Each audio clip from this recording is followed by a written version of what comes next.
Welcome to the daily message for this third Sunday in Lent. Today I want to focus my thoughts on the second reading for today's liturgy, which comes from the first letter of Paul to the Corinthians. Notice there that Paul says that Jews demand signs and Greeks look for wisdom, but we proclaim Christ crucified. So when he says that, he's saying that Jews demand signs as they receive throughout the Old Testament. Manna in the desert, God going in front of them as a pillar of fire at night and a pillar of cloud by day, the Ark of the Covenant, the Holy of Holies. He's saying the Jews look for signs. The Greeks, he says, the Gentiles look for wisdom. The Greeks were bent toward philosophy. Their idea about God had to make sense. It had to be logically correct in order for them to believe in it.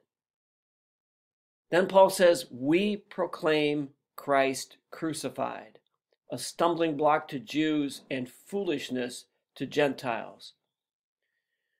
So Christ crucified was a stumbling block to the Jews because they could not conceive of a Messiah who would suffer persecution, rejection, and death.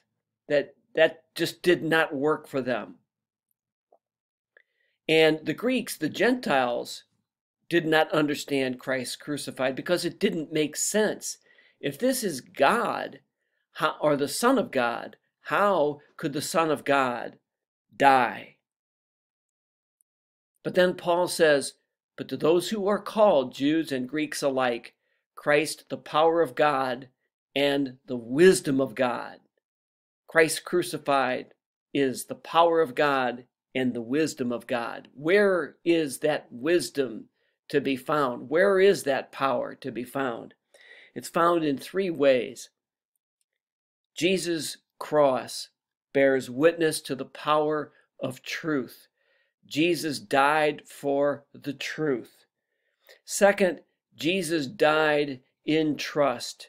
He died in complete confidence and trust in God. And so he shows us the power of trust. And third, Christ crucified shows us the power of love. Jesus taught us how to love. Jesus taught us that we should love in both good times and in bad, that we should love even when we're called upon to suffer for those whom we love. So that's why we proclaim Christ crucified. Thank you for watching today and have a wonderful Sunday.